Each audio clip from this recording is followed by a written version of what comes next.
IDFC first bank ने अपने Q2 के नंबर पेश कर दिए हैं दोस्तों। रिज़ल्ट मुझे लगता है काफ़ी अच्छे आए हैं।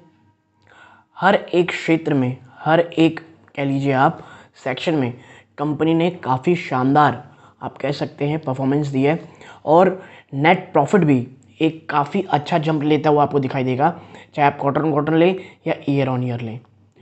इस वीडियो में मैं ऑन पेपर चर्चा नहीं करने वाला कि कहाँ पे क्या हुआ है।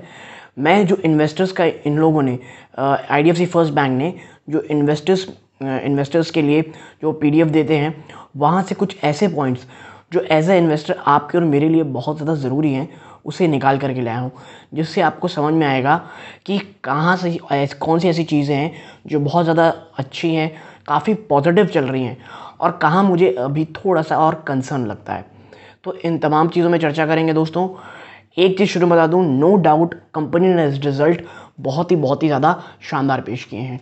नमस्कार दोस्तों, मेरा नाम है अमिताभ मिश्रा और आज बात करने वाला हूं मैं आईडीएफसी फर्स्ट बैंक की। सबसे पहले दोस्तों बात करता हूं मैं कंपनी की।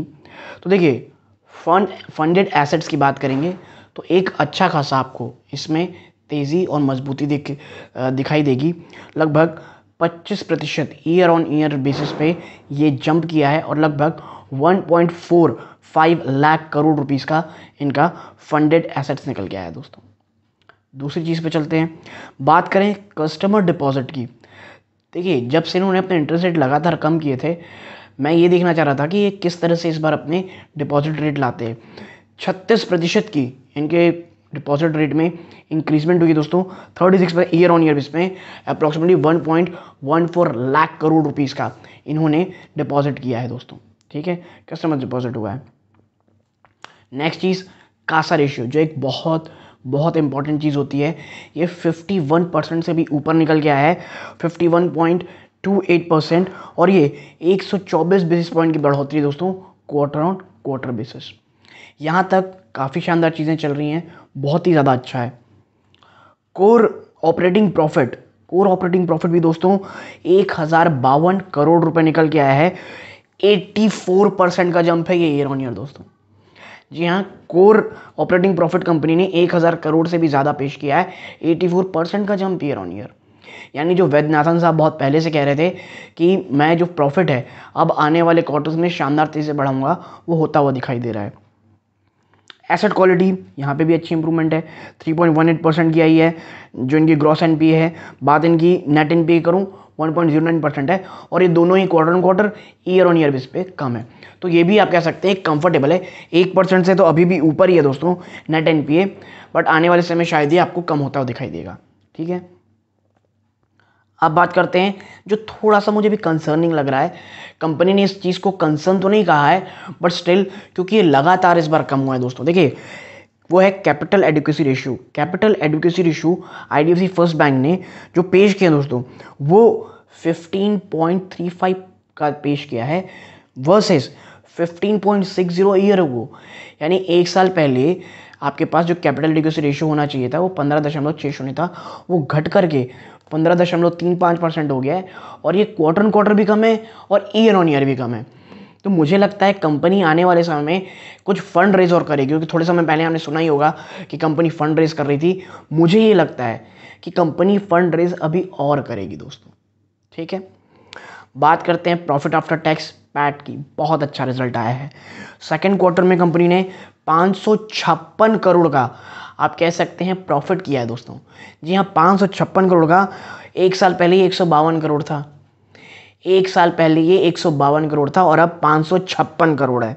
ठीक है, 266% की ईयर ऑन ईयर ये वृद्धि है। फिनोमिनल काम किया है दोस्तों, लिटरली में। ठीक है, देखिए, और कंपनी ने जो बात कही हाईलाइट की, उसमें ये कहा था कि जब आप हमारा रिटेल डिपॉजिट देखते हैं तो 3 साल के सीजीआर लगभग आप देख लीजिए 73% रहे हैं। लेकिन जिस 3 साल की ये बात कर रहे हैं दोस्तों, 2018 से 20 शायद, कंपनी के डिपॉजिट रेट आप देखेंगे 7% थे। ऐसे में 7% के डिपॉजिट रेट में आप मुझे बताइए कौन नहीं डिपॉजिट करेगा, कौन रिटेल इन्वेस्टर या रिटेल निवेशक अपने पैसे नहीं डालेगा। और ये बैंक्स की एक स्ट्रैटेजी होती है दोस्तों कि ज़्यादा से ज़्यादा ग्राहक बढ़ाने की। और जैसे ही हुआ और जैसे ही ये 50% तक पहुंचा, आप देख रहे होंगे IDFC फर्स्ट बैंक लगातार इंटरेस्ट रेट घटा रही है। और आपको डिस्क्लोजर बता दूं कि मैं खुद IDFC फर्स्ट बैंक का कस्टमर हूं दोस्तों। अब दूसरी चीज़, जिस एक ऐसी इनकम की दोस्तों जो आज के समय में ना जो प्राइवेट बैंक्स हैं उनके लिए एक बड़ा सोर्स ऑफ इनकम हो रहा है, और वो है अदर इनकम्स, या आप कह सकते हैं फीस इनकम। इसमें ये कहते हैं दोस्तों कि वैसे तो बहुत सारे ऐसे एवेन्यूज़ हैं जहाँ पे कंपनी लगातार बढ़ रही है और वहाँ से रेवेन्यू लाने की बातें कर रही हैं, चाहे वो फास्ट टैग हो, चाहे वो वेल्थ मैनेजमेंट हो, ये तमाम चीज़ें। लेकिन करेंटली जो टोटल अदर इनकम है या जो आप कह सकते हैं फीस इनकम है, उसका 92% जो हिस्सा है वो दोस्तों अभी भी रिटेल फी से आता है। और मुझे लगता है ये आने वाले समय में बढ़ेगा ही दोस्तों, ठीक है। तो और ये कोई गलत नहीं है, रिटेल फी से आजकल तो दोस्तों सभी ले रहे हैं, और तमाम प्राइवेट बैंक्स का एक बहुत बड़ा हिस्सा, बहुत बड़ा चंक ऑफ इनकम यहीं से आता है।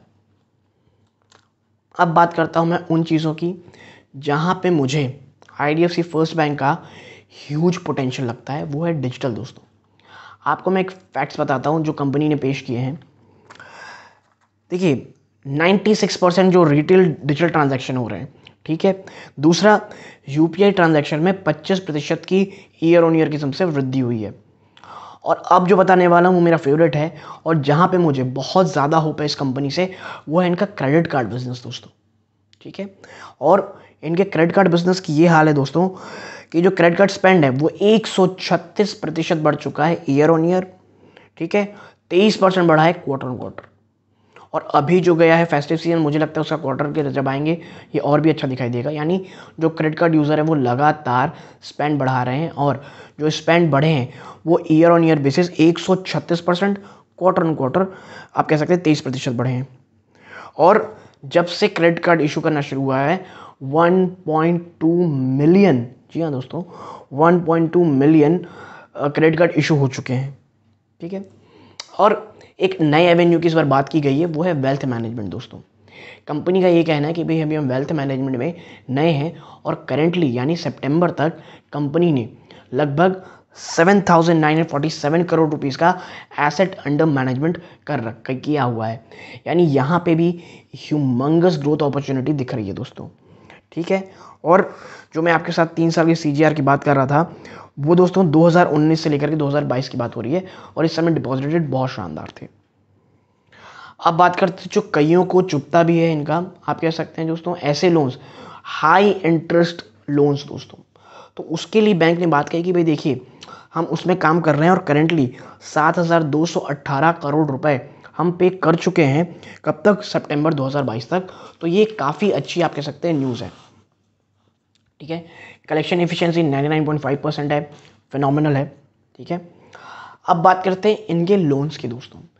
इन्होंने लोन को इतने शानदार तरीके से डाइवर्सिफाइड किया हुआ है, जो मुझे ये देख करके बहुत ज़्यादा अच्छा लगा दोस्तों, ठीक है।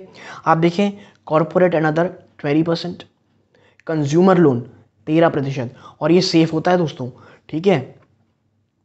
देखिए आप बोलेंगे भाई कॉर्पोरेट में तो 20% दिया हुआ है, भाई ग्रोथ भी तो करना है।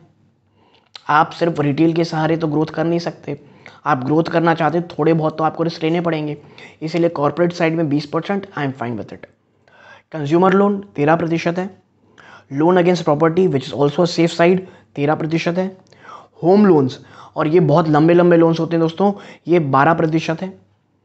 व्हील लोन 9%, जो मुझे लगता है अभी ये जो समय आ रहा है, अभी जो फेस्टिव सीजन होता है, ये थोड़ा बहुत मुझे लगता है बढ़ता हुआ दिखाई दे सकता है। व्हील लोन भी 9% है। इंफ्रा लोन 4% है, ठीक है। Credit card 2%, digital gold loan 7%, और कुछ ऐसे ही लोन्स हैं। मेन ये है दोस्तों, कंपनी ग्रोथ प्लस स्टेबिलिटी दोनों को बहुत अच्छी तरीके से मैनेज करना चाह रही है। और इस बार जो उन्होंने क्वार्टरली रिजल्ट पेश किए हैं वो अपने आप में एक बहुत ज़्यादा मोटिवेशन प्रदान करते हैं, और मुझे लगता है ये काफ़ी अच्छा सिनेरियो हो सकता है।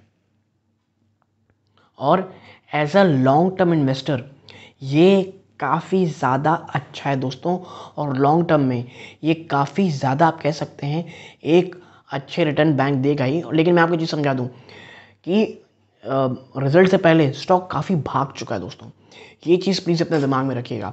कोई भी सडन इम्प्रूवमेंट होती है 60-62 के आसपास, अभी भी ये रेजिस्टेंस मैं मानता हूँ है, लेकिन कंपनी के रिजल्ट अच्छे हैं, गिरावट होगी। I am pretty much bullish on it. Disclosure के रूप में मेरी या मेरी फैमिली मेम्बर की इस स्टॉक में निवेश हो सकती है दोस्तों, लेकिन वो लॉन्ग टर्म की है। तो यदि आपको मेरी एनालिसिस पसंद आई हो, प्लीज़ वीडियो को लाइक कीजिए, चैनल पहली बार आए सब्सक्राइब जरूर कीजिएगा। यहाँ तक जुड़े रहे, अपना कीमती समय दिया, इस बात का बहुत बहुत धन्यवाद दोस्तों। ये इस वीडियो का अंत है। जय हिंद दोस्तों।